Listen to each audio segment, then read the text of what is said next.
नाज़रीन, खुदावंद यीशु मसीह नासरी के नाम में आप सबको सलाम। मैं आपका खादम, आपका host reverend doctor Robinson Askar ईमान का सफ़र प्रोग्राम लेके आज फिर आपके साथ हाज़िर हूँ।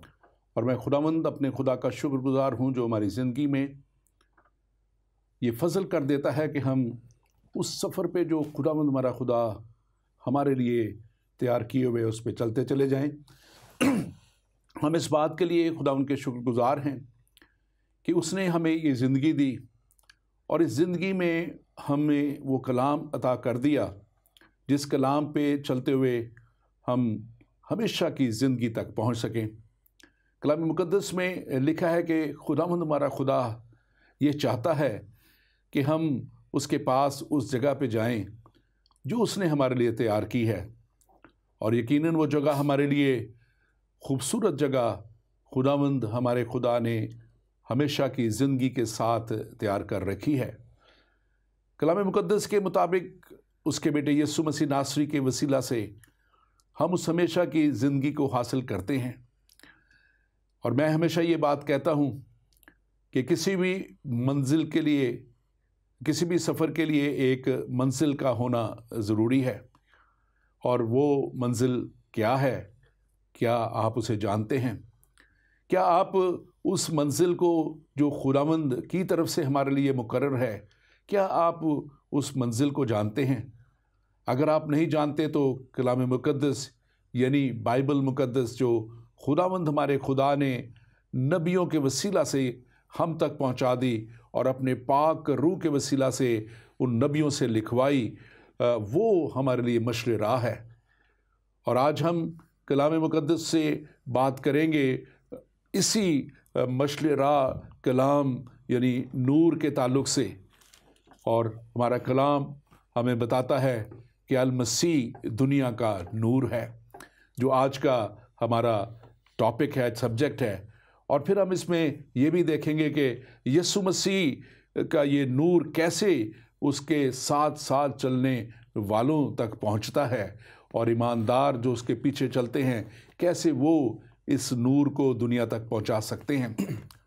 आज हम बात करेंगे कि कैसे खुदावंद के वसीला से, खुदा के वसीला से ये दुनिया में नूर आया।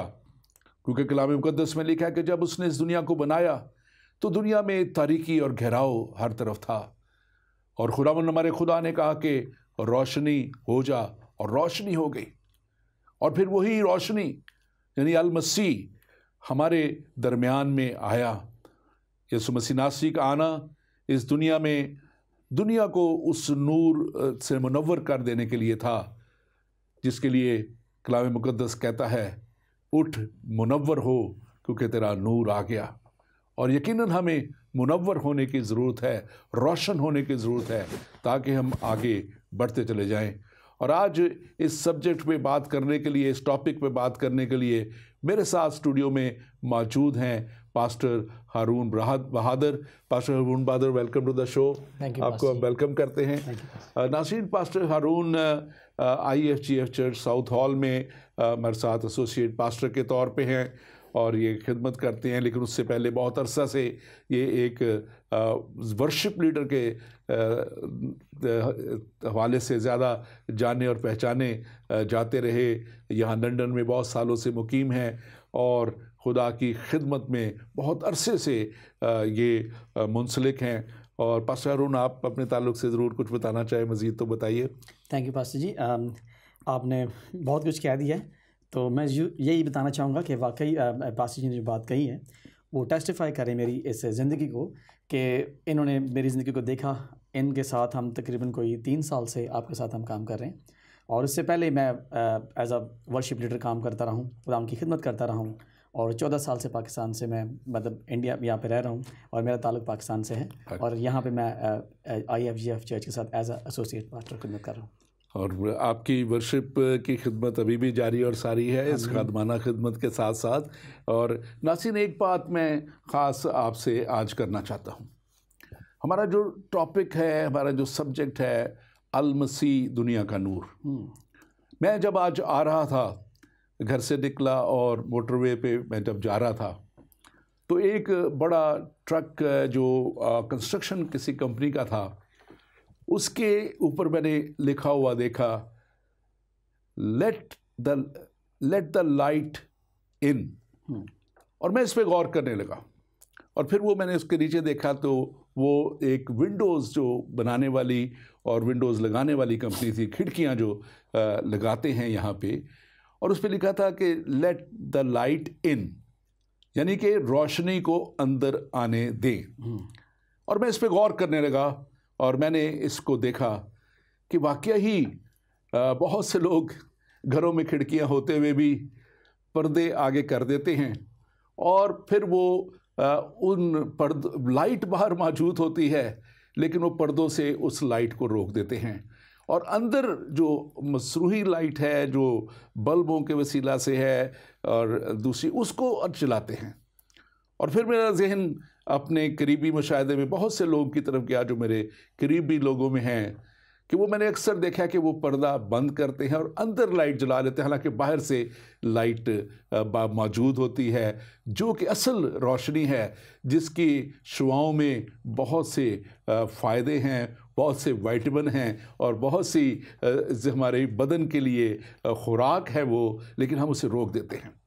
इसी तरह ये दुनिया भी बहुत सी अच्छाइयों को, नूर को रोके हुए है और तारीकी के कामों की तरफ वो जो हैं रजू किए हुए हैं। मेरा इशारा अपने मुल्क पाकिस्तान की तरफ भी है, क्योंकि सारी दुनिया में ये मामलात हो रहे हैं, लेकिन एक मामला इन दिनों बहुत ज़्यादा हमें दुखी भी किए हुए है। पाकिस्तान में भी बड़े लोग अफसरदा भी हैं और बहुत से लोग इसी जैसे मैंने कहा कि इस रोशनी को बंद किए हुए हैं, पर्दे के सच्चाई तक वो नहीं पहुंचना चाहते, सच्चाई को नहीं देखना चाहते, असल रोशनी तक नहीं देखना चाहते, देखना चाहते।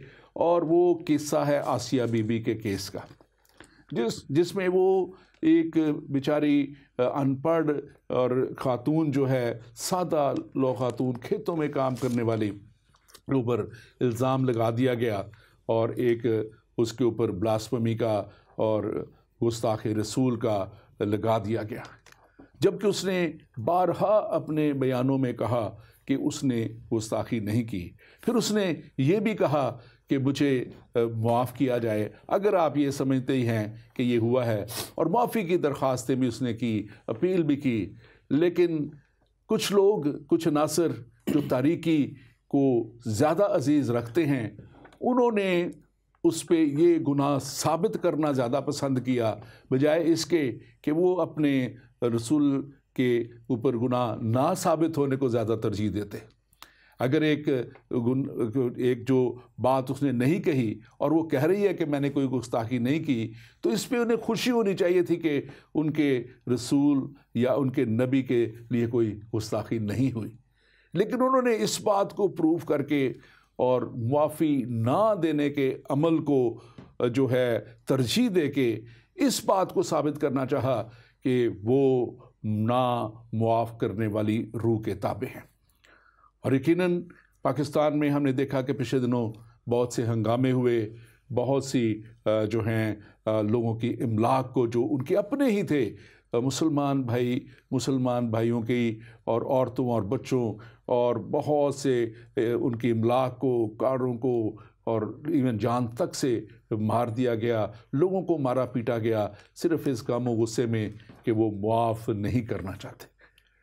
और हमारा कलाम आज का इसी बात पे होगा कि तारीकी को कैसे दूर किया जा सके, और वो तारीकी को दूर करने के लिए अल मसीह जो दुनिया का नूर है वो इसीलिए आया, और कलाम मुक़द्दस से हम इस पे बात करेंगे। और इस पे बात करने से पहले मैं पास्टर हारून आपसे चाहूँगा कि आप ज़रूर इस ताल्लुक़ से भी बात करें जो मैंने अभी बात की है, ये आसिया बीबी की और वो तारीकी की क़ुव्वतों के जो मंसूबे हैं जो रोशनी को रोकते हैं, जो सच्चाई को रोकते हैं। आप इस ताल्लुक़ से क्या कहेंगे? पाशी जी, थैंक यू वेरी मच। मैं आपको आपकी बात को बढ़ाते हुए कि मैं खुदा उनके कलाम में से भी कुछ एक आयत कोट करूँगा, लेकिन बड़े दुख से ये बात कहनी पड़ रही है कि जैसे आपने कहा कि एक कमज़ोर औरत और एक जिसको पता भी नहीं कि वो किस जुर्म की सज़ा काट रही थी, और एक अपने ज़ाती मफाद के मुताबिक लोगों ने उस पर इल्ज़ाम लगाए। यहाँ पर जब अदालतें आज़ाद हैं, और ये तारीखी फ़ैसला मैं पाकिस्तान की जजेस को और पाकिस्तान की गवर्नमेंट को मुबारकबाद देना चाहता हूँ इस खूबसूरत फ़ैसले के ऊपर, जो उन्होंने एक अच्छा फ़ैसला किया, लेकिन उसके ज़िंदगी के 10 साल ख़राब कर दिए। ना जाने कौन कौन सी अज़ियतों से वो गुजरी होगी, और उसकी ज़िंदगी बर्बाद कर दी उसके बच्चों की। और यहाँ पर अगर आप देखें तो माफ़ी नज़र नहीं आती। अगर आप लोग कहते हैं एक तरफ कि हमारा जो मज़हब है वो बड़ा अमन पसंद मज़हब है और अमन को प्रीच करता है, मेरे पास एक एग्जांपल है कि कहते थे कि जैसे कि हमारे नबी ने क्या किया कि एक औरत थी, वो हर रोज़ उन पर कचरा फेंकती थी, तो इसका मतलब है कि वो गुस्ताखी कर रही थी, तो नबी ने तो जाके उसको नहीं मारा, बल्कि जाके कहते उसका हाल पता किया और उसको माफ़ भी किया। लेकिन यहाँ पे जो सूरत हाल है उसके मुतरादिफ, उसके ऑपोजिट है। तो यहाँ पे जब अदालतें कह रही हैं, वो जैसे आपने फरमाया कि वो कहती है कि मैं बेगुनाह हूँ, मैंने नहीं ये किया, चलें अगर मैंने किया भी है तो मुझे माफ़ किया जाए, तो ये किस तरफ खड़े होते हैं? इतना ज़्यादा जुल्म ज़्यादती, ये मैं समझता हूँ कि ये बड़ी एक ऐसी बात है। और जहाँ बाइबल मुक़द्दस कहती है तुम सुन चुके हो कि कहा गया था कि ये 5 बाब मत्ती 5 बाब की 43 आयत है कि अपने पड़ोसी से मोहब्बत रख और अपने दुश्मन से दावत रख, लेकिन मैं तुमसे ये कहता हूँ कि अपने दुश्मनों से मोहब्बत रखो और अपने सताने वालों के लिए दुआ किया करो। आमीन। ये आयत है, ये अगर हमारी जो मसीही तालीम है उसके मुताबिक हमें मुआफ़ करना है।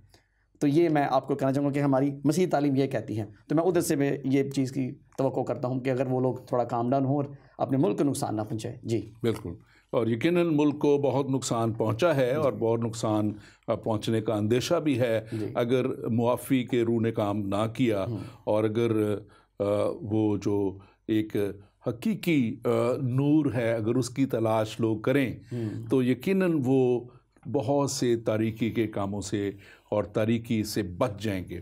मैं इससे पहले कि आगे बढ़ूं, नाज़रीन, मैं आपको बताना चाहता हूं कि वक्त के बदलने से यहाँ हमारे जो लंदन में और दूसरे अमेरिका में, तो हमारा जो प्रोग्राम ये ईमान का सफ़र है अब 9 बजे आपके लिए हुआ करेगा, और 9 बजे आप इसको देख सकते हैं। पाकिस्तान का टाइम जो है वो 9 बजे होगा, और बाकी हमारे अपने अपने हिसाब से आप अपना टाइम एडजस्ट कर सकते हैं। यूके का वक्त जो है वो हमारा 4 बजे ही रहेगा, जो है हम यहाँ 4 बजे से देखेंगे। यूरोप के लोग और दूसरे अमेरिका के लोग अपना वक्त से देख सकते हैं।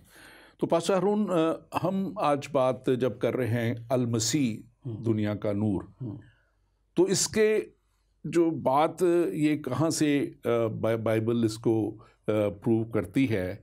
यूहन्ना की अंजील उसका 8वां बाब और उसकी 12वीं आयत बड़े वाज़े तौर पे ये बयान करती है, और यीशु मसीह के ये अपने अल्फाज हैं, किसी शख्स के नहीं, मसीह के, अल मसीह के ये अपने अल्फाज हैं, जिसमें लिखा है कि यीशु ने फिर उनसे मुखातिब होकर कहा कि दुनिया का नूर मैं हूँ, दुनिया का नूर मैं हूँ, जो मेरी पैरवी करेगा वो अंधेरे में ना चलेगा बल्कि ज़िंदगी का नूर पाएगा। अब उनका नूर होना, और फिर एक बहुत बड़ा वादा इसके साथ है कि जो मेरी पैरवी करेगा वो अंधेरे में ना चलेगा बल्कि ज़िंदगी का नूर पाएगा। तो हम इनको हिस्सा बाय हिस्सा इस आयत को देखेंगे, लेकिन पहले आप थोड़ी सी बयान कीजिए नूर की तशरीह क्या है और तारीकी और नूर का आप कैसे इसका मुआजना करते हैं। मेरी ओपनिंग स्टेटमेंट रहेगी कि रोशनी क्या है, लाइट क्या है। तो साइंटिफिकली अगर इसको हम देखते हैं तो लाइट जो है एक टाइप की एनर्जी है जो कि इलेक्ट्रोमैग्नेटिक फॉर्म में ट्रैवल करती है। तो ये तो होगी हमारी इसकी साइंटिफिक इसकी डेफिनेशन होगी। हम बिब्लिकली देखा जाए तो ये बाइबल में इसका जिक्र रोशनी का कहाँ आता है और नूर क्या चीज़ है। अगर हम पैदाइश की किताब जैसे आप जिक्र कर चुके हैं उसका पहला बाब और उसकी पहली आयत से अगर देखा जाए तो लिखा है कि खुदा ने इब्तिदा में आसमान और ज़मीन को पैदा किया और ज़मीन वीरान और सुनसान थी और गिराव के ऊपर क्या था, अंधेरा था और खुदा की रूह पानी की सतह पर जुम्बश करती थी, और खुदा ने कहा कि रोशनी हो जा, और रोशनी हो गई। और खुदा ने देखा कि रोशनी अच्छी है, और खुदा ने रोशनी को तारीकी से जुदा किया। ये एक बड़ी खूबसूरत आयत है। अगर इसको आप आगे चल के और देखें तो पैदाइश की किताब ही और उसका पहला बाब और उसकी 16 आयत में फिर खुदा ने लिखा है कि सो खुदा ने 2 बड़े नैयर बनाए, एक नैयर अकबर दिन पर हुक्म करे और एक नैयर असगर के रात पर हुक्म करे। और उसने सितारों को भी बनाया, और खुदा ने उनको फलक पर रखा कि ज़मीन पर रोशनी डाले। तो ये एक ऐसी चीज़ है कि हम रोशनी को बयान कर रहे हैं कि रोशनी देखें, इब्तिदा में खुदा ने जब शुरू किया, दुनिया बनाई, खुदा ने कभी भी कोई चीज़ ऐसे बेतरतीब नहीं बनाई। पहले खुदा उसके लिए इन्वायरमेंट, क्योंकि खुदा को पता था, मंसूबा क्या था कि इंसान को बनाऊं, और इंसान इस निगाह से उसको देख नहीं सकता जो कुछ खुदा ने बनाया। फिर रोशनी पैदा की, और ये जो नैयर असगर और नैयर अकबर माफ़ कीजिएगा, इनकी रोशनी भी अपनी नहीं है, इनकी रोशनी इनको मिली है इस जहान के खालिक से, ताकि वो दुनिया को रोशन कर सके। अब इस हवाले से अगर देखा जाए तो ये जो रोशनी की इब्तिदा है वो बाइबल के शुरू से हो जाती है। और जैसे कि आपने फरमाया, बड़ी अच्छी बात कि यीशु मसीह ने कहा कि दुनिया का नूर मैं हूँ। तो अगर आप इसकी जो मेरी पैरवी करेगा वो रोशनी में चलेगा। रोशनी के काम अलग हैं और तारीकी के काम अलग हैं। ये 2 अलग अलग बादशाह हैं। अगर आप इसको गौर से देखें तो 2 बादशाहों का जिक्र आ रहा है यहाँ पे कि 2 मुख्तलिफ़ किस्म की, ये एक किंगडम ऑफ डार्कनेस है और एक किंगडम ऑफ लाइट है। तो इसमें अगर आप देखें तो इनके काम भी फ़र्क हैं। और जैसे आप फरमा रहे थे थोड़ी देर पहले कि अगर हम रोशनी को देखें तो रोशनी यीशु मसीह है। इसके लिए हवाला जात भी आगे चलेंगे, तो जैसे जैसे हम आगे बढ़ेंगे तो मैं आपको हवाला भी दूंगा। बिल्कुल। और जैसे आपने कहा, ये बड़ी खूबसूरत बात मैं समझता हूँ कि यकीनन जो यीशु ने कहा कि दुनिया का नूर मैं हूँ, यानी रोशनी, नूर एक ही बात है, इसको हम कहते हैं। तो जो नूर है, जिसको आपने इलेक्ट्रोमैग्नेटिक वेव बताया, जो एनर्जी आती है, ये अंधेरे को दूर करती है। हाँ जी। तो यीशु मसीह का ये कहना कि मैं दुनिया का नूर हूँ, यानी कि वो दुनिया के अंधेरे को दूर करने का जो है वसीला है, वो एक सोर्स है, और वो सोर्स आज भी दुनिया की तारीकी को दूर करने के लिए मौजूद है। लेकिन ज़रूरत इस बात की है कि उसको लोग समझें और उसको जाने, और उसकी वो एनर्जी जो आप बता रहे हैं उस एनर्जी को हासिल करें। और जैसे आपने उस बयान किया, यकीनन वो बात बिल्कुल दुरुस्त है कि खुदावंद हमारे खुदा ने जब आसमान और ज़मीन को पैदा किया और बनाया, तो वो जो उसने कहा कि खुदा ने कहा कि रोशनी हो जा। तो वो जो सूरज है और जो चाँद है और जो सितारे हैं, वो असल सोर्स नहीं है। वो सोर्स उनका खुदावंद हमारा खुदा है। और खुदावंद हमारा खुदा जो है वो इन जो नैयर असगर और नैयर अकबर और सितारों के वसीला से वो रोशनी, नूर दुनिया तक पहुंचाता है। इसी तरह हम यीशु मसीह को देखते हैं। यीशु मसीह के लिए यूहन्ना पहला बाप उसकी जो पहली आयत लिखा है कि इब्तिदा में कलाम था और कलाम खुदा के साथ था और कलाम ही खुदा था। और फिर अगर हम देखें चौथी आयत में तो लिखा है कि उसमें जिंदगी थी और वो जिंदगी आदमियों का नूर थी। मैं चाहूँगा कि इसको थोड़ा सा आप बयान करें कि ये उसमें ज़िंदगी थी और वो ज़िंदगी आदमियों का नूर थी। इससे क्या आप समझते हैं, क्या अपने नाजरीन को आप बताना चाहेंगे? मुझे इससे अगर इसको मैं गौर से देखूं तो मुझे इससे एक सामरी औरत की कहानी याद आती है कि हमारे यीशु मसीह जो हैं वो बेशक वो रोशनी का मंबा, वो ज़िंदगी का चश्मा, उससे ज़िंदगी जारी होती है, उससे ज़िंदगी मिलती है। ये आयत बड़ी पावरफुल कहती है। और लिखा कि उसमें ज़िंदगी थी, वो ज़िंदगी आदमियों का नूर थी। और आगे लिखा कि नूर तारीकी में चमकता और तारीकी ने उसे कबूल ना किया। तो यहाँ पे अगर हमें आगे चले तो जिक्र मिलता है, खुदा उनका कलाम कहता है कि वो ख़ुद तो नूर ना था, मगर जो यूहन्ना है वो किसकी गवाही देता था? नूर की गवाही देता था। और हकीकी नूर दुनिया में आने को था। तो यहाँ पे जो हम बात कर रहे हैं कि ये जो नूर यीशु मसीह है वो कैसे है, क्योंकि जैसे सामरी औरत ने कहा, यीशु मसीह से जब यीशु मसीह बदन की हालत में थे तो उन्होंने उससे पानी मांगा। तो उन्होंने कहा कि मैं प्यासा हूँ, मुझे पानी पिला। तो उस वक्त क्योंकि यहूदी जो है वो आपस में सामरियों के साथ उस तरह ताल्लुक़ नहीं रखते, तो उसने कहा कि यहूदियों अगर मुझसे पानी मांगता है तो खुदावंद ने कहा कि अगर तू मुझसे मांगती तो मैं तुझे वो पानी देता तो तुझसे ज़िंदगी की नदियाँ जारी हो जाती, तो उसमें ज़िंदगी आ जाती। तो खुदावंद यीशु मसीह ज़िंदगी देता, और अगर आप में उसकी ज़िंदगी आ जाए तो आप में वो लाइट, अगर आपका कनेक्शन उस सोर्स के साथ जुड़ जाए, जैसे कि हम बात करते हैं कि एक जनरेटर के साथ जब तक कनेक्टेड रहते हैं तो आप उस सोर्स से लेकर आगे आप रोशन करते जाते हैं, लाइट्स जलती चली जाती हैं। अगर आपके अंदर अगर आपका कनेक्शन यीशु मसीह के साथ है तो मैं समझता हूँ कि ज़िंदगियों को तब्दील करने के लिए, क्योंकि आपका सोर्स यीशु मसीह है, सोर्स राइट होना चाहिए, तो आपके वसीला से उसका नूर चमकेगा और आप ज़रूर उस लाइट को ट्रांसफ़र कर सकेंगे।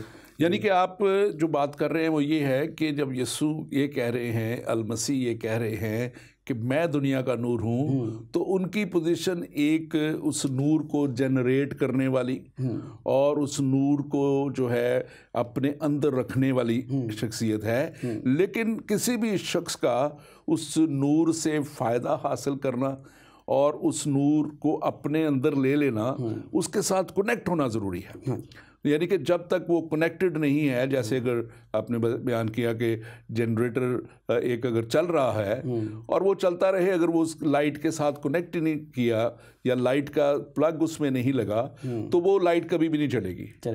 इसी तरह इंसान जो है, चाहे वो किसी भी रंग, किसी भी मज़हब, किसी भी नस्ल से है, वो जब तक खुदावंद खुदा के साथ जो है कनेक्ट नहीं होता और फिर उसके कलाम के साथ कनेक्ट नहीं होता।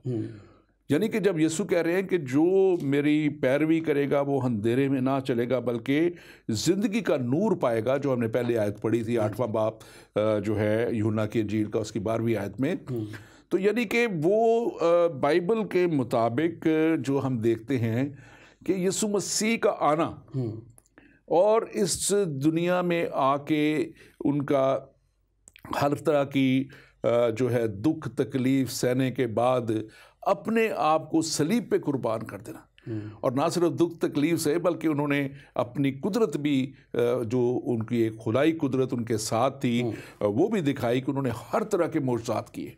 उन्होंने कोई भी लिखा है कि जितने भी उनके पास आते थे, चाहे वो किसी भी बीमारी किसे थे, किसी भी लाइलाज बीमारी हो, इवन लंगड़े और टुंडे जो उनका टांगे या बाजू थे नहीं, उनके भी वो आ जाते थे, डेवलप हो जाते थे उस जो है, और वो उनके पास आते और वो जो है उस अपनी शिफा पाते और मुर्दों तक को ज़िंदा किया।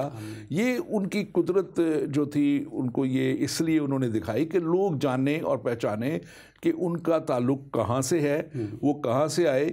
और उन्होंने बारहा कहा कि तुम अगर जानते कि मैं कौन हूँ और मैं कहाँ से आया हूँ, तो फिर उस औरत को जैसे सामने औरत करके, तो वो कहते हैं कि तुम मुझसे फिर पानी, ज़िंदगी का पानी मांग दी। और वो ज़िंदगी का पानी क्या है? हमेशा की ज़िंदगी। हमेशा की ज़िंदगी हमारे यीशु मसीह के वसीला से है।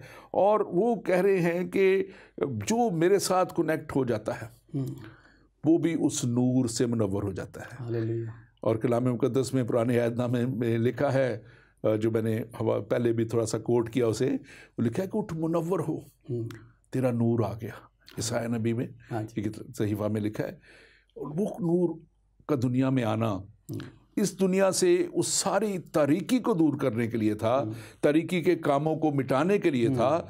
लेकिन लिखा है कलाम मुक़द्दस में जो 5वीं आयत अगर हम देखें, यूहन्ना पहला बाब और उसकी 5वीं आयत, तो लिखा है और नूर तारीकी में चमकता है और तारीकी ने उसे कबूल ना किया।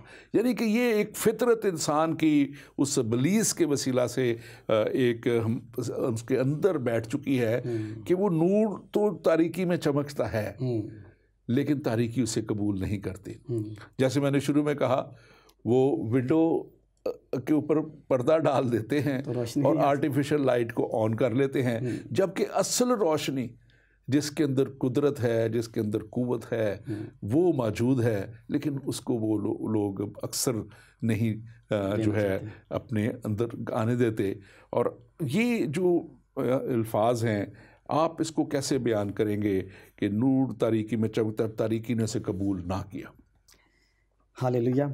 ये बड़ी एक पावरफुल स्टेटमेंट है कि खुदावंद यीशु मसीह, लिखा है कि यूहन्ना रसूल की इंजील और उसके पहले बाब में गालिबन जैसे आप कहते कि वो खुद तो जैसे यहाँ पे हकीकी नूर हकीकी नूर जो हर एक आदमी को रोशन करता है, दुनिया में आने को था, वो दुनिया में था और दुनिया उसके वसीला से पैदा हुई और दुनिया ने उसे ना पहचाना। यहाँ पर अगर हम देखें तो लोग उसको कबूल क्यों नहीं करते? क्योंकि जब यीशु मसीह दुनिया में थे उस वक्त भी इतने मौजज़ात हुए, बेवा के बच्चे को ज़िंदा कर दिया और बेशुमार अनगिनत लाजर को ज़िंदा कर दिया, और कितने ही बेशुमार मौजज़ात का जिक्र बाइबल में है। लेकिन उस वक्त भी जो ईमान नहीं लाते थे उनके दरमियान मौजज़ात नहीं होते थे, क्योंकि खुदावंद की कुदरत पर यकीन नहीं रखते थे कि मुकम्मल इंसान, मुकम्मल खुदा थे वो। और यहाँ भी आज भी हम इस बाइबल मुक़द्दस इस बात की गवाही चीख के दे रही है कि यीशु मसीह ही खुदा है, कि जो ज़ुबान इकरार करेगी कि यीशु मसीह खुदावंद है, वो बाप को और बेटे के कनेक्शन को ज़ाहिर करती है। लेकिन यहाँ पर अगर हम देखें तो यहाँ पर लोग जानते हुए, क्योंकि इस जहान के खुदा ने उनकी अकलों को बंद कर दिया है ताकि वो देखते हुए भी ना देखें और सुनते हुए भी ना सुने कि यीशु मसीह ही खुदा है और यीशु मसीह के अलावा निजात नहीं है। क्योंकि कलाम मुजस्सम हुआ, कलाम कहता है कलाम मुजस्सम हुआ और फजल सच्चाई से मामूर होकर हमारे दरमियान रहा, और हमने उसका ऐसा जलाल देखा जैसा बाप के इकलौते का जलाल। बाइबल मुक़द्दस इसको प्रूव करे कि यीशु मसीह में ज़िंदगी है, उसी में हम रह कर सब कुछ कर सकते हैं बगैर उसके। क्योंकि जितने लोग ये तारीकी और नाराज़गी के कामों में मुलव्वस हैं वो यीशु मसीह से दूर हैं, क्योंकि ये उस बादशाह को फॉलो करते हैं जो कि किंगडम ऑफ लाइट या रोशनी की बादशाह नहीं है। जी, तो उसके बाद बिल्कुल आपने दुरुस्त फरमाया, और ये बिल्कुल उसी तरह है जैसे हम देखते हैं कि उसे कबूल ना करना, यानी कि लोग तारीकी के कामों में, लोग नापाकी के कामों में, नाराज़गी के कामों में, बेखबरी में, जैसे कलाम कहता है इग्नोरेंस में, और इग्नोरेंस जो है, और फिर एमलेसनेस जो है, बेमकसद ज़िंदगी गुजारने में, और बेमकसद ज़िंदगी गुजारने में लगे हुए हैं, क्योंकि उसमें शायद उन्हें दुनियावी तौर पे चंद लम्हों के लिए, चंद दिनों के लिए लज्जत महसूस होती है। और मैं इसको जब देख रहा था तो इसको कि इग्नोरेंस जो है, यानी कि इसको बेखबरी जो है, इग्नोरेंस कहते हैं, लेकिन अगर इग्नोरेंट इसको देखें तो वो जाहिल वर्ड उसका आ जाता है। हाँ जी। तो यानी कि लोग जहालत में फंसे हुए हैं, लोग जाहिल बनना पसंद कर रहे हैं, लेकिन खुदा के कलाम को जानना पहचानना जो है वो पसंद नहीं कर रहे। और यही वो तारीकी के काम है जिसे मिटाने के लिए यीशु मसीह इस दुनिया में नूर के तौर पे, अल मसीह नूर के तौर पे आए। और मैं समझता हूँ कि जब तक ये ज़िंदगियों में नूर नहीं आएगा, क्योंकि यीशु मसीह ने खुद अपने शागिर्दों से कहा, मत्ती की इंजील अगर उसका 5वां बाप उसकी 14वीं 15वीं 16वीं आयत आप देख लें तो वहाँ पे लिखा हुआ है कि तुम दुनिया के नूर हो। यीशु मसीह ने जो उस पे ईमान ले आते हैं, जो उसको कबूल कर लेते हैं, और ये मैं फिर से इसको बात को क्लियर कर दूं कि ये किसी उसके लिए नहीं कि जो मसीही है, जो मसीह में आ जाता है वो उसको भी वही प्रिविलेज मिल जाता है, जो यानी कि मसीह के साथ चलना शुरू कर देता है, मसीह का पैरोकार बन जाता है। मैंने बहुत से दुनिया में, क्योंकि मैंने ट्रैवल किया, मिला और खादमों के साथ रहा, बहुत से मैंने देखा है वो कॉन्वर्ट्स हैं। कोई मुस्लिम रिलीजन से हैं, कोई हिंदू रिलीजन से हैं, कोई जो है सिख रिलीजन से हैं, बड़े नामवर लोग हुए। हमारे साधु सुंदर सिंह का नाम है, हमारे इंडिया में भाई DGS दीनाकरण का नाम है, बहुत से बड़े बड़े नाम हैं जो थे ओरिजिनली कहीं और से थे, लेकिन जब यीशु को उन्होंने कबूल कर लिया तो वो खुदावंद के उस बड़े जलाल से मुनव्वर हो गए। और यीशु मसीह ने जब ये अल्फाज कहे तो मुझे बड़ी खूबसूरत आयत लगती हैं, मैं इसको थोड़ा थोड़ा साथ पढ़ूंगा। लिखा है कि मत्ती की इंजील उसका 5वां बाप और 14वीं आयत में, तुम दुनिया के नूर हो, जो शहर पहाड़ पर बसा है वो छुप नहीं सकता।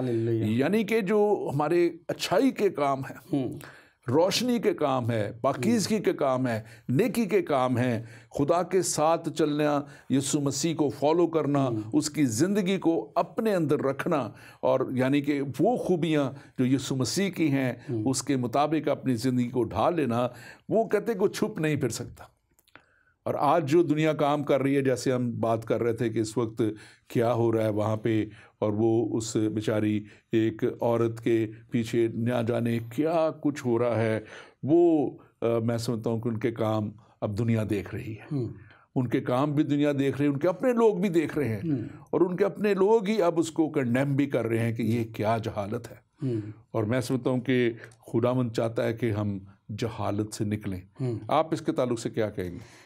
इसके लिए जैसे आपने इस आयत को कोट किया, मुझे बड़ी खूबसूरत आयत लगी कि तुम दुनिया के नूर हो, जो शहर पहाड़ पर बसा है वो छुप नहीं सकता। और आगे के और चिराग जलाकर पैमाना के नीचे नहीं बल्कि चिरागदान पर रखते हैं। और इसके आगे खूबसूरत आयत और रखते हैं, और इसे तो उससे घर के सब लोगों को रोशनी पहुंचती है। इस तरह तुम्हारी रोशनी आदमियों के सामने चमके, ताकि वो तुम्हारे कामों को देखकर तुम्हारे बाप की जो आसमान पर तमजीद करें। और ये बड़ी मतलब इस बात ये आयत पूरा बयान कर रही है। और यहाँ पे मैं आपको ये बताना चाहूँगा कि ये क्यों उनको मसीह चाहिए, क्योंकि हमारा जो सवाल है वो ये है कि जैसे वो लोग जैसे काम कर रहे हैं, और जैसे हमारे यहाँ पे आयत में तुम दुनिया के नूर कैसे हो, हमारी रोशनी उन पर कैसे चमकनी चाहिए। तो इसके लिए एक और मैं आयत आपके सामने रखना चाहूँगा कि यूहन्ना रसूल की इंजील उसका 3 बाब और उसकी 16 आयत, जो सब के लिए ये यीशु मसीह किसी एक कौम के लिए नहीं आए, किसी एक फ़िरके के लिए नहीं आए ना, या किसी एक सिर्फ मसीहत के लिए नहीं आए, बल्कि हमारा ये इंजील का जो पैगाम है वो ये कहता है, यूहन्ना 3 बाब और उसकी 16 आयत में लिखा, क्योंकि खुदा ने दुनिया से ऐसी मोहब्बत रखी कि उसने अपना इकलौता बेटा बख्श दिया, ताकि जो कोई उस पर ईमान लाए हलाक ना हो बल्कि हमेशा की ज़िंदगी पाए। क्योंकि खुदा ने बेटे को दुनिया में इसलिए नहीं भेजा कि दुनिया पर सज़ा का हुक्म करे, बल्कि इसलिए कि दुनिया उसके वसीला से निजात पाए। जो उस पर ईमान लाता है उस पर सज़ा का हुक्म नहीं, जो उस पर ईमान नहीं लाता उस पर सज़ा का हुक्म हो चुका। तो ये आप देखें इस आयत की रोशनी में कि अगर हम मसीह यीशु के बगैर निजात ही नहीं है, अगर उस पर ईमान नहीं लाते, अगर उसके साथ हम उस नूर के फर्जंद अगर हम नहीं बनते, अगर हम नूर में नहीं जाते, तो हम तारीकी के कामों में लगे रहेंगे। यहाँ पे दुनिया कंफ्यूज हैं, क्यों नहीं माफ़ कर पाते? क्योंकि उनके अंदर माफ़ी का रूह ही नहीं है, वो उस रूह के साथ कनेक्टेड ही नहीं है जिससे उनको होना चाहिए, ताकि वो खुदावंद के कलाम की रोशनी में उस बेसहारा औरत को माफ़ करते और आगे बढ़ते। यही खूबसूरती है खुदा के कलाम की, क्योंकि खुदा के कलाम कहते हैं माफ़ करो जैसे कि मैंने तुम्हें माफ़ किया। और इसी वसीला से जैसे मैं अब कलाम में सुना कि कलाम भी कहता है कि जैसे खुदा का बेटा दुनिया में आया, जिससे लोग पसंद नहीं करना चाहते, उस रोशनी को लेना नहीं चाहते, अगर लेंगे तो मैं समझूंगा कि उनकी ज़िंदगी में एक तारीकी की जो फोर्सेस है वो काम करना बंद कर देंगी। वो नई ज़िंदगी, नए काम, नए डोर, नई चीज़ों की ज़िंदगी में खुलेंगे यीशु के कलाम के वसीला से। आमीन। और नाज़रीन, आपकी स्क्रीन पे नंबर आ रहे होंगे, अगर आप कॉल करना चाहें तो आप ज़रूर कॉल कीजिए। अगर ये व्हाट्सएप नंबर भी आपके स्क्रीन पे आएगा, दूसरे नंबर भी आएंगे, और अगर आप हमें कॉल करना चाहें तो आप ज़रूर हमें कॉल कर सकते हैं। और पास्टर अरुण, जैसे आप बात कर रहे थे, यानी कि थोड़ा सा मैं चाहूँगा कि इसको हम मज़ीद अपने नाजरीन के लिए आसानी करें। जब हम नूर के काम कहते हैं, रोशनी के काम कहते हैं, तो आप इससे क्या मुराद क्या लेते हैं, ताकि हम इसको ज़रा अच्छे तरीके से बयान कर सकें, और तारीकी के काम क्या है, आप इन दोनों को ज़रा थोड़ा सा वाज़े तौर पे मज़ीद बयान कीजिए, ताकि हमारे लोग नाजरीन को समझ सकें। बाइबल की रोशनी में अगर हम नूर के काम देखें तो खुदा के कलाम में हम मसीह यीशु की ज़िंदगी भरी पड़ी है। कहीं वो बेवा के बेटे को ज़िंदा कर रहे हैं, कहीं वो दुश्मनों को माफ़ कर रहे हैं। सलीब का पैगाम बड़ा खूबसूरत पैगाम है। आप देखें तो सलीब पे भी जब वो कुर्बान हो रहे थे हमारे गुनाहों के लिए, और क्योंकि वो हमें ताकि हम ज़िंदगी पाएँ और कसरत की पाएँ, लिखा है कि जब उनको लोग मसलूब कर रहे थे, उन पर तशद्दुद कर रहे थे, तो उनके काम क्या थे? वो हमारे जो कि गुनाह से वाकिफ़ ना था, उन्हें उसे गुनाह करना पड़ा। उसने क्या किया कि कहा कि ऐ बाप इनको माफ़ कर, क्योंकि ये नहीं जानते कि क्या करते हैं। उनके काम सारी बाइबल बड़ी पड़ी है, उसमें लिखा है कि वो एक अच्छा बेटा, एक मतलब जब उन्होंने देखा कि एक अच्छे लीडर के तौर पे सामने आए, उन्होंने दुनिया को एक नई तालीम दी। क्योंकि आप लिखा है कि आप सुन चुके हो कि दुश्मनों से मोहब्बत और दुश्मनों से अदावत रखो, इससे पहले आप सुन चुके हो, मसीह से पहले की बात थी, और दोस्तों से मोहब्बत रखो। लेकिन मैं तुम्हें कहता हूं कि अपने दोस्तों, अपने दुश्मनों से प्यार करो, मोहब्बत रखो। ये एक ऐसी तालीम है, मैं समझता हूं कि पूरी दुनिया में आपको नहीं मिलती। और अगर आप मसीह के कामों को देखते हैं तो यही काम वो चाहता है कि आप में हो, आप मसीह की मोहब्बत में बढ़े, आप अपने दुश्मनों से मोहब्बत रखें, और एक ऐसा पैगाम मोहब्बत का, ईमानदारी और रहमदिली और जो परहेजगारी और जो पाकीज़गी की ज़िंदगी है, और जो खुदा के कलाम के मुताबिक हम चलना है, ये वो नूर के काम है। बहुत से और हैं, लेकिन हम अगर इनको मुख्तसर बात जो कर रहे हैं, और सबसे बढ़ के जो खुदा की खूबी जो यीशु मसीह में से हमें नज़र आती है। खुदा के कलाम में हम अगर पुराने अहदनामे में तौरेत सहफ़ अंबिया में देखें तो हमें खुदा की वो खूबियाँ, उसके ट्रेड्स नज़र आते हैं, जिसमें खुदा लिखा है कि रहीम खुदा है, गयूर है, और फिर लिखा है कि वो मुआफ़ करने वाला खुदा है। और यीशु मसीह ने जो है उसी मोहब्बत का हुक्म दिया।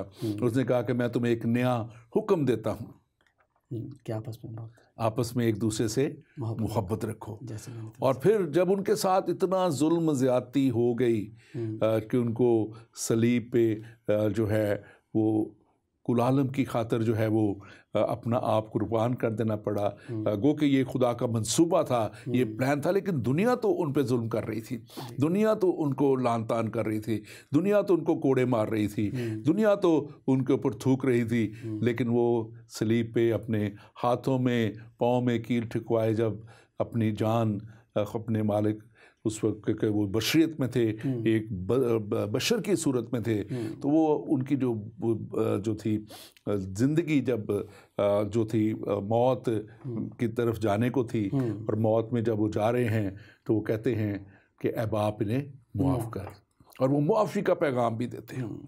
और फिर उनका मौत और कब्र पे फतह पा लेना जो है वो हमेशा की ज़िंदगी तक लोगों को लेके जाता है। और इस ज़िंदगी में जब वो यहाँ थे उन्होंने बड़ी खूबसूरत बात की। अगर हम देखें यूहन्ना की इंजील उसका 7वां बाब और उसकी 37वीं 38वीं आयत देखें तो यूहन्ना की इंजील में ये वहाँ बयान करता है सारी दुनिया के लिए। मैं समझता हूँ बड़ा ओपन इन्विटेशन है ये हमारे नाज़रीन, चाहे वो किसी भी मज़हब रंग से हैं, अगर वो वाकई ही हमेशा की ज़िंदगी चाहते हैं तो यहाँ पे लिखा है अगर कोई प्यासा हो तो मेरे पास आकर पिए। ये यीशु मसीह के अल्फाज हैं। जो मुझ पर ईमान लाएगा उसके अंदर से, जैसे किताब मुकद्दस में आया है, पानी, जिंदगी के पानी की नदियां जारी हो जाएंगी। जिंदगी के पानी की, यानी कि जिंदगी का पानी हमेशा की ज़िंदगी की बात है। यहाँ पे उस ज़िंदगी की बात है जो खुदावंद चाहता है कि हमारे अंदर हो, जो हमें इटर्निटी तक ले जाए, हमेशा की ज़िंदगी तक ले जाए। और वो कहता है कि अगर कोई भी, ये लफ्ज़ यहाँ बड़ा काबिल गौर है, अगर कोई प्यासा हो, ये नहीं लिखा कि अगर कोई मसीही प्यासा हो।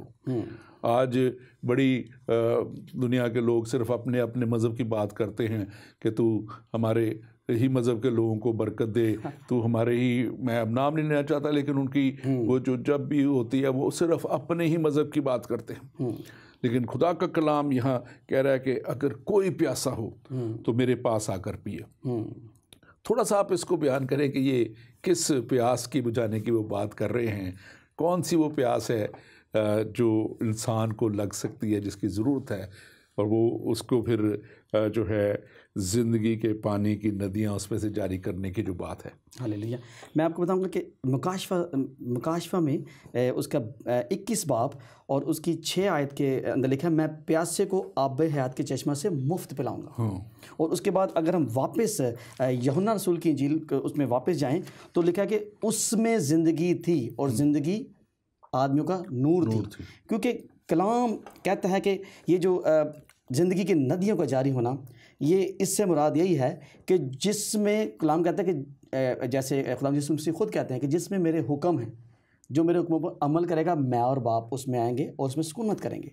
और इससे मुराद ये है कि जब आप मसीह को पहन लेते हो, जब आप मसीह को कबूल कर लेते हो, जब आप बपतिस्मा ले लेते हो, जब आप में मसीह के काम नजर आना शुरू हो जाते हैं, तो इसका मतलब है कि आपका कनेक्शन एक हकीकी और एक खूबसूरत रोशनी के मंबा, ज़िंदगी के मंबा खुदा यीशु मसीह से जुड़ जाता है। तो आपके अंदर उसके काम नज़र आते हैं, क्योंकि लिखा है कि तुम उनके कामों से उनको पहचान लोगे, क्योंकि दरख्त अपने फलों से पहचाना जाता है। अगर आपके अंदर मसीह यीशु के काम हैं और उसकी वो बातें पाई जाती हैं, उसके वो हुक्म आपके अंदर जिंदा हैं, तो आप एक क्योंकि लिखा है कि कलाम एक और भी बात वाज़े तौर पे कहता है कि वैसा ही मिजाज रखो जैसा कि मसीहा यीशु का भी था। क्योंकि हमारा मिजाज, हमारी बातें, हमारी सोचें, हमारे काम ये जाहिर करते हैं कि हम किसके बेटे और बेटियां हैं। अगर हम अपने लफ्ज़ों से, अपनी बातों से, अपने कामों से वो काम करेंगे जो मसीह में थे, तो यकीनन हम में से ज़िंदगी की नदियाँ जारी हो चुकी हैं। क्योंकि कलाम कहता है कि अगर किसी ने कलाम को सुन लिया, उस पर अमल कर ले, तो कोई बादशाह उसके अंदर आ चुकी।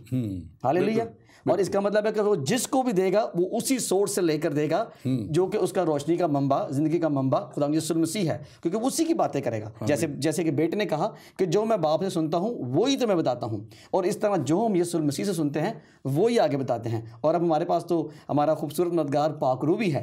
तो अब क्योंकि यीशु मसीह चूंकि इस दुनिया में नहीं है, तो उन्होंने अच्छा मददगार हमारे दरमियान भेज दिया है ताकि वो सारी बातें लेकर हमें बताए और हम दुनिया के वाकई हकीकी नूर बने। जैसे कि लिखे कि तुम दुनिया के नूर हो। नूर उसी वक्त बन सकते हैं जब हमें उसकी बातें पाई जाएंगी, उसके हुक्म हमारे अंदर जिंदा रहेंगे, तब हम हकीकी नूर होते हैं और हम आगे भी लोगों को रोशन कर सकते हैं। और फिर कलाम हमसे सबसे ये डिमांड भी करता है। रोमियो अगर हम देखें 13वां बाब उसकी 12वीं आयत में, तो वहाँ पे लिखा है कि खुदा का कलाम कह रहा है, बस हम तारीकी के कामों को तर्क करके रोशनी के हथियार बांध लें। हालेलुया। तारीकी के काम जो नापाकी के काम हैं, जो नारास्ती के काम हैं, जो बदी के काम हैं, जो नामुआफ़ी के काम हैं, जो बेईमानी के काम हैं, जो हर तरह की बदी के प्लान करने के काम हैं, जो ना सिर्फ लोगों को नुकसान पहुंचाना बल्कि बहुत सी ऐसी बातें जो हम हर वक्त सोचते करते रहते हैं। खुदा का कलाम कह रहा है बस हम तारीकी के कामों को तर्क करके रोशनी के हथियार हमें बांध रहे हैं। और रोशनी के हथियारों को आपने बड़ा अच्छा खूबसूरत जिक्र किया, वो क्या रोशनी के हथियार हैं। तो मैं समझता हूँ कि आज इंसान की ज़रूरत, हमारे दुनिया की ज़रूरत जो है वो तारीकी के कामों को तर्क करना है, ताकि इस दुनिया में अमन हो, इस दुनिया में सलामती हो, इस दुनिया में भाईचारे की फ़िज़ा जो है वो कायम हो। क्योंकि अगर इसी 13वें बाब की 14वीं आयत को देखें तो वहाँ पे लिखा है बल्कि खुदावंद यीशु मसीह को पहन लो। हालेलुया। वहाँ पे लिखा है खुदावंद यीशु मसीह को पहन लो और जिस्म की ख्वाहिशों के लिए तदबीरें ना करो। आप इसको कैसे बयान करेंगे? यीशु मसीह को पहनना यानी कि जो शख्स यीशु पर ईमान लाता है और ये कहता है कि जैसे कि उसने गॉस्पल को सुना, उसने कलाम मुकद्दस को सुना, उसने कहा कि उसने मेरी खातिर अपनी जान दी, वो दफन हुए, वो ज़िंदा हुए।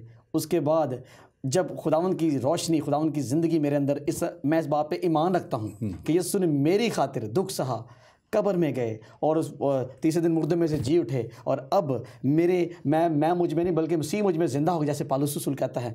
तो ये जो चीज़ें हैं आपकी ज़िंदगी में आपको आगे बढ़ाती हैं, क्योंकि ज़िंदगी मसीह को पहन लेना एक खूबसूरत बात है। मसीह जब पहना होगा तो आपकी बातें मसीह की तरह होगी, आपके काम मसीह की तरह होंगे। तो मैं आपको कहना चाहूँगा कि जैसे कि जब ऐसी दुनिया हमवार हो जाएगी, ऐसी चीज़ें आ जाएंगी, तो लिखा है कलाम मुकाशवा क्या कहता है कि फिर मैंने शहर मुक़द्दस नई यरूशलेम को आसमान से खुदा के पास से उतरते देखा, और वो दुल्हन की मानद आरास्ता था जिसने अपने शोहर के लिए श्रृंगार किया। हालेलुया। फिर मैंने तख्त में से किसी को बुलंद आवाज़ से ये कहते सुना कि देख खुदा का ख़ैमा आदमियों के दरमियान है और वो उनके साथ सुकूनत करेगा, और वो उसके लोग होंगे, और खुदा आप उनके साथ रहेगा और उनका खुदा होगा, वो उनकी आंखों के सब आंसू पहुँच डालेगा।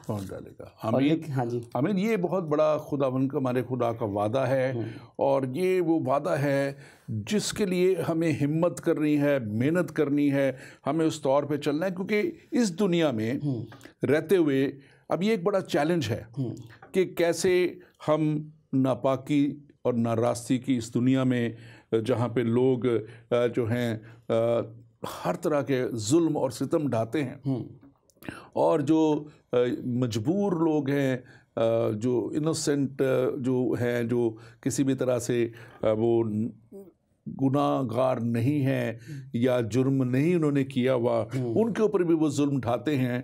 तो खुदा के लोगों के लिए कलाम बड़े वाज़ेह तौर पे कह रहा है कि उनको इसी दुनिया में अपने किरदार को दिखाना है, ताकि वो बात जो हमने पहले की थी, ताकि तुम्हारी रोशनी आदमियों में चमके, तो वो नज़र आए कि ये खुदा का बंदा है, ये खुदा का बंदी है, ये खुदा के साथ चलने वाला है।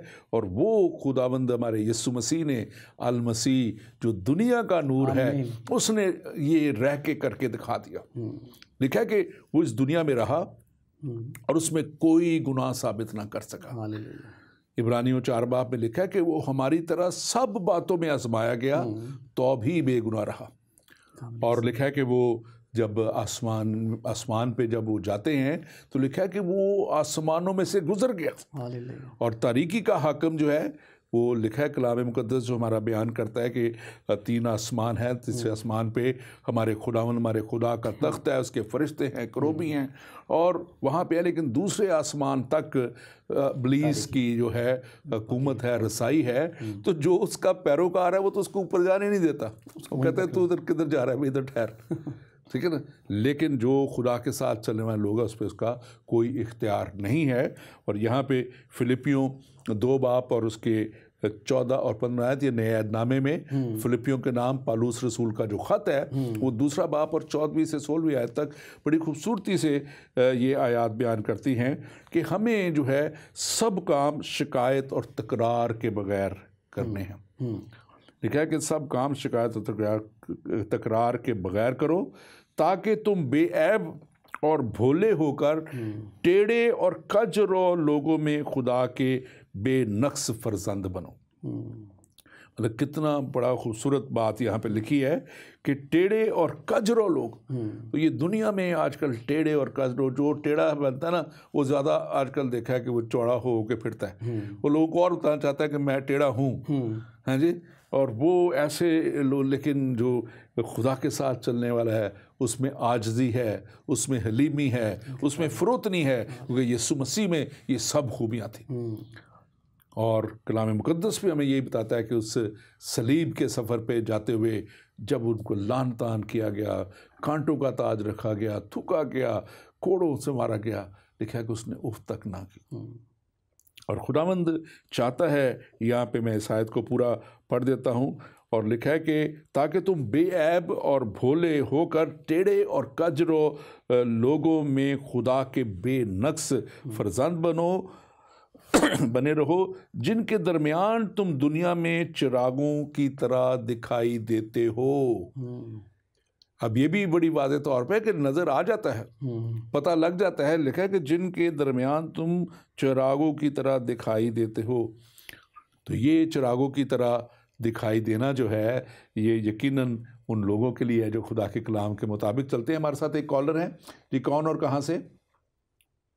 जय मसीह की पास्टर जी। जय मसीह की जी, बोलिए। पास्टर जी मैं मिसेस जेम्स बात कर रही हूँ। पास्टर जी कहते हैं आप बहुत अच्छा लग रहा है जो आप इतने अच्छे तरीके से हर लम्हे को आप शेयर करते हुए इतने अच्छे तरीके से कोई भी बात को शेयर करते हैं, बताते हैं। खुदा आपको बहुत बर करे। पास्टर जी मैं एक बात पूछना चाहती हूँ। जी जी बताइए। अगर तो मुस्लिम लोग ये चैनल को देख रहे हैं तो मैं उनसे एक बात पूछना चाह रही हूँ कि ये कैसा इस्लाम का जुनून है, ये कैसा इस्लाम है कि इस्लाम से आपको प्यार है तो बजाय अपनी जान देने के आप दूसरों की जान दे रहे हैं। जिस तरह मसीहत में खुदा यीशु मसीह के शागिर्दों ने अपनी जानों को कुर्बान किया और 2000 सालों से मसीही लोग अपनी जानों का नजराने आज तक मसीह की खातिर दे रहे हैं। तो इसमें सच्चाई है या उसमें सच्चाई है कि जो दूसरों की जान ले रहा है? तो अगर तो मुस्लिम लोग सुन रहे हैं तो प्लीज हम उनसे चाहेंगे कि इस बात की वजाहत करें कि अपने इस्लाम की अगर उसमें सच्चाई है तो दूसरों की जान देने के बजाय वो अपनी जाने क्यों नहीं कुर्बान कर सकते हैं मदद के लिए। बस मैं ये कहना चाहती हूँ। खुदा आपको बहुत बेहतर है। Thank you very much. आप क्या जो नुक्ता नज़र है अब यकीनन हमारे मुसलमान भाइयों तक पहुँच चुका है। और मैं ये बात अपने तजर्बे से मुशाहिदे से ज़रूर कहना चाहता हूँ कि पाकिस्तान में ख़ास तौर पे रहते हुए बहुत से लोग वहाँ पे जो मेरे गैर मसीही या मुस्लिम भाई दोस्त थे, वो जो एक पढ़ा लिखा एक अच्छा तबका है वो एक फिर भी मैं समझता हूँ इन बातों के ताल्लुक से सॉफ्ट कॉर्नर रखता है और आजकल भी वो नज़र आ रहा है इन दिनों में ख़ास तौर पे। लेकिन एक ऐसा तबका है जिसने वाकया ही ये जो हम बात कर रहे हैं तारीकी के फर्जंदों की, तारीकी के हाकमों की, और ये उनके गलबा में है। और मैं पास्टर हारून ये आप ज़रूर इसमें कुछ ऐड कीजिएगा आप अगर करना चाहें। मेरी बहन ने बड़ी अच्छे तरीके से अपने कंसर्न को भी जो है पहुंचाया है और ये यकीनन हर एक अच्छे इंसान का कंसर्न है कि क्यों माफ़ी नहीं है, क्यों जुल्म है, क्यों ज़्यादती है, क्यों सितम है। और ख़ास तौर पे मिनॉरिटीज़ के लिए जिनके लिए तो वैसे ही उनका कलाम भी कहता है कि उन्हें तहफ़्फ़ुज़ देना उन्हीं का काम है। और फिर मैं समझता हूँ कि ये यकीनन तारीकी के कामों को जो है दूर करना भी फ़र्ज़ है। आप इसके ताल्लुक से क्या कहेंगे? बस साहब मैं ये कहूँगा कि जैसे कि बहन ने सवाल किया, तो मैं उनके सवाल का जवाब देते हुए ये कहूँगा कि अच्छा चरवाहा अपनी भेड़ों के लिए क्या करता है? अपनी जान देता है।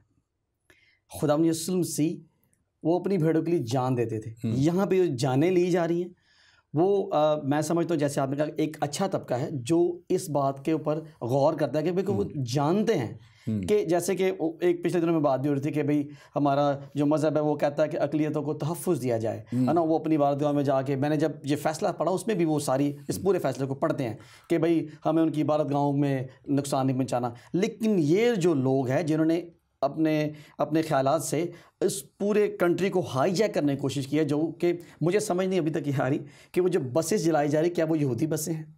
क्या वो जो लोग मारे जा रहे हैं क्या वो किसी और प्लेनेट से आए हैं? अपने ही लोग, अपने ही सारे बहन भाई जिनके ऊपर वो जुल्म और तशद्दुद किया जा रहा है, ये इनको आप उनके कामों से उनको पहचान लोगे। तो आप देख रहे हैं कि माफ़ी का पैगाम प्रीच तो कर रहे हैं लेकिन माफ़ी दे नहीं रहे। तो इसके हवाले से देखिए, इससे पहले मैं थोड़ी सी मैं बहन की उस बात को मैं बढ़ाऊँ आगे। शमा और शहजाद का केस अगर आप देखें उसमें, तो उसमें आप देखें उससे गोजना का वाक़या देखें तो कितनी ऐसे लोगों को, क्योंकि लोग कहता है कि अगर किसी शख्स ने ये ब्लास्फेमी का इल्ज़ाम लगा दिया, अगर वो प्रूव नहीं होता तो उसकी सज़ा एक और भी है कि उसको भी सज़ा मिलनी चाहिए। कितनी सज़ाएं हुई हैं? सारे लोग छूट जाते हैं क्योंकि उनके पास, उनको पता है कि हमने अपने इस्लामिक बहन भाइयों को सज़ा देनी ही नहीं है, क्योंकि वो तबका, वो लोग, वो जो एक शर पसंद अनासर है उनका इतना होल्ड है। लोग इस बारे में बात करते प्रेशर डेवलप कर देते हैं, इतना ज़्यादा प्रेशर आ जाता है कि वो इस पर बात नहीं करना चाहते। आप इसी केस में देखें कि जज बेचारे छुपते फिरते हैं और इसके अलावा गवर्नमेंट को चैलेंज किया जा रहा है, पाकिस्तान आर्मी के ऊपर बोला जा रहा है। तो मतलब ये कि इतना जुनून, ये मैं समझ नहीं पा रहा। और मैं समझता हूँ कि माफ़ी प्रीच नहीं, बल्कि इसके वकील जो थे वो तो खुद फ्ली हो रहे हैं, भाग रहे हैं, वहाँ से भाग के निकल के वो यूरोपियन एक मुल्क में आ चुके हुए हैं। उन्होंने कल प्रेस कॉन्फ्रेंस भी की है हॉलैंड में, और मैं समझता हूँ कि बड़ी लम्हा फ़िक्रिया है हमारे मुल्क के लिए, क्योंकि हम वहाँ के हैं, हम वहाँ के बासी हैं, हमारा पैदाइश वहाँ की है, हमारे आबाओ जादाद वहाँ पे हैं, उनकी कब्रें वहाँ पे हैं, हमने वहाँ पे रहना है, हमारी नस्लों ने वहाँ पे रहना है। तो मैं समझता हूँ कि ये वक्त है ज़रूर कि इस पर देखा जाए। और ये तालीम जो मसीह की तालीम है जो कहती है कि लेट योर लाइट शाइन, जो तुम्हारा जो नूर जो है वो आदमियों पे चमके, तो इसका चमकना बहुत ज़रूरी है। और ये उसी वक्त चमकेगा जब अल मसीह दुनिया का नूर जो है ना वो ज़िंदगियों में आ जाएगा। और वही नूर ये कलाम बयान कर रहा है जो मैंने आयत पढ़ी थी फिलिप्पियों 2 बाब उसकी 14वीं आयत, अगर उसकी 15वीं आयत पढ़ूँ और वहाँ पे लिखा हुआ है, और ज़िंदगी का कलाम पेश करते हो ताकि मसीह के दिन मुझे फ़ख्र हो कि ना मेरी दौड़ धूप बेफ़ायदा हुई, ना मेरी मेहनत अकारत गई। तो ये इंसान के लिए तो खुदा का कलाम, ईमानदार के लिए तो खुदा का कलाम यही है कि हमें इस काम को जारी रखना है, जैसे हम यहाँ बैठे हुए कर रहे हैं। हम इस तालीम को उन तक पहुँचा रहे हैं, हम दुनिया के नूर को उन तक पहुँचा रहे हैं। हम चाहते हैं कि तारीकी उस मुल्क से चली जाए, नापाकी उस मुल्क से चली जाए, और ये जो तारीकी के काम वहाँ पे हो रहे हैं वो उस मुल्क से चले जाएं। और ये जो माइंडसेट एक बन चुका है वहाँ पर, एक ज़हनी तौर पे लोगों के जहनों में ये बात डाली जा रही है कि ये मुल्क इनका नहीं है, तो वो मुल्क छोड़ के कहाँ जाएं वो लोग जो वहाँ पैदा हुए, जिनका सब कुछ वहाँ जीना मरना वहाँ है, वो कहाँ पे जाएं। लेकिन खुदा का कलाम हमें यही कह रहा है कि हमें मेहनत करते रहना है, कलाम को पेश करते रहना है।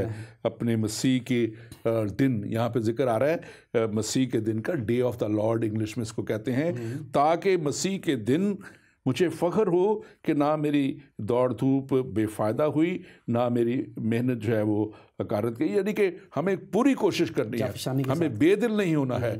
हमें इसके लिए लिखा है कि उन तमाम हथियारों को बांधना है जो इफ्सियों 6 बाब पे लिखे हुए हैं, 10 आयत में है कि ताकि तारीकी के जो हैं वो सब हम उन जो हैं कामों को मिटा सकें, और वो सिर्फ़ और सिर्फ उस पर जो है आप अगर ये हवाला निकाल सकते हैं तो हम ज़रूर चाहेंगे कि उसको जल्दी से हम पढ़ें। और वहाँ पे लिखा हुआ है कि हमें इन सारे कामों को जो है मिटाना है। आप पढ़ दीजिए अगर आपने निकाला है। खुदावंद का कलाम कहता है इफ्सियों 6 बाब उसकी 10 आयत में लिखा है, गज़ खुदावंद में और उसकी कुदरत के ज़ोर में मजबूत बनो, खुदा के सब हथियार बांध लो ताकि तुम अबलीस के मंसूबों के मुकाबला में कायम रह सको, क्योंकि हमें खून और गोश्त से कुश्ती नहीं करना है बल्कि हुकूमत वालों और इख्तियार वालों और इस दुनिया की तारीकी के हाकमों और शरारत की उन रूहानी फ़ौजों से जो आसमानी मकामों में हैं। इस वास्ते तुम खुदा के सब हथियार बांध लो ताकि बुरे दिन में मुकाबला कर सको और सब कामों को अंजाम देकर कायम रह सको।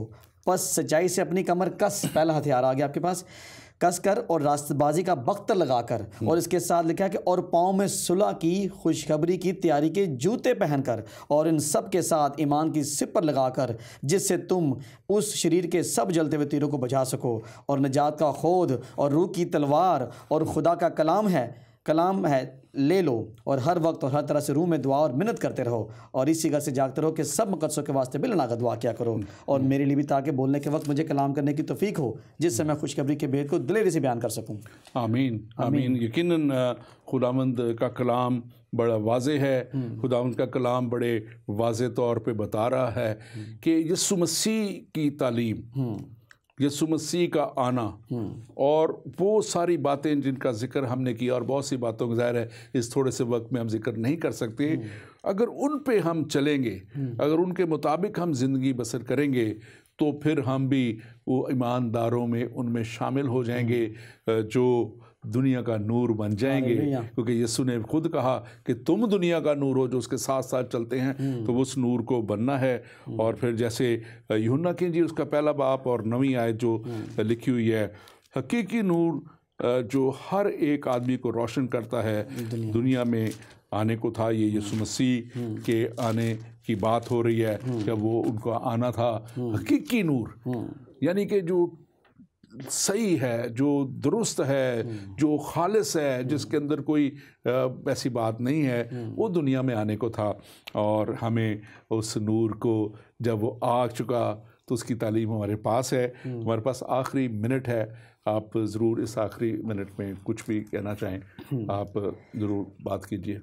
हमारा खुदावंद यीशु मसीह रोशनी का मंबा, मैं इसी पे आपको बताना चाहूँगा कि हमारी मसीहों के लिए और वो जितने लोग जो खुदावंद यीशु मसीह पे ईमान रखते हैं उनके लिए कैसी कवी उम्मीद है। तो लिखा है, खुदावंद का कलाम कहता है कि मुकाशफा की किताब में लिखा है, और वो उनकी आंखों के सब आंसू पहुँच देगा, उनके उसके बाद ना मौत रहेगी, ना मातम रहेगा, और ना आहो नाला, पहली चीज़ें जाती रहीं। और खुदावंद का कलाम खूबसूरत तरीके से बयान करता है, और उस शहर में यानी उस नए यरूशलेम की बात हो रही है जिसमें लिखा है कि सूरज या चाँद की रोशनी की कुछ हाजत नहीं, क्योंकि खुदा के जलाल से उसे रोशन कर रखा है, और बर्रा उसका चराग है, और कौमें उसकी रोशनी में चलें फिरेंगी, और ज़मीन के बादशाह अपनी शान शौकत का सामान उसमें लाएंगे। और फिर एक और मैं आखिरी आयत कोट करूँगा, 22 बाब, मुकाशफा 22 बाब की 5 आयत, और फिर रात ना होगी, और फिर चिराग और सूरज की रोशनी के लिए और वो चिराग और सूरज की रोशनी के मुताज ना होंगे, क्योंकि खुदा उनको रोशन करेगा और वो अब्दुल-बाद बादशाही करेंगे। तो मेरे आखिरी अल्फाज जो क्लोजिंग स्टेटमेंट ये होगी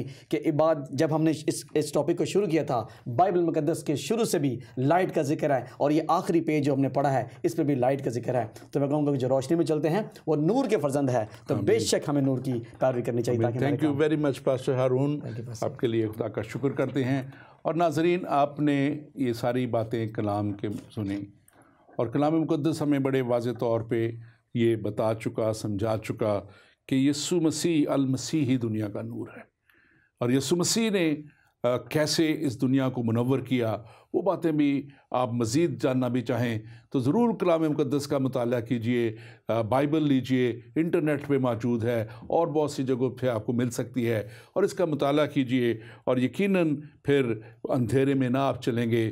जैसे उसका कलाम कहता है, जो मेरी पैरवी करेगा वो अंधेरे में नहीं बल्कि वो जो है वो हमेशा की ज़िंदगी में चलेगा। हमेशा की ज़िंदगी हमारा यीशु मसीह नासरी देने के लिए आज भी तैयार है, और वो आपको हमेशा की ज़िंदगी देना चाहता है। वो आपको हमेशा की रोशनी में लेके जाना चाहता है, और वो आपको तारीकी से निकाल के जो है वो नूर में लेके जाना चाहता है। क्या आप तैयार हैं? आए उसके पास, और उसको अपनी ज़िंदगी दें।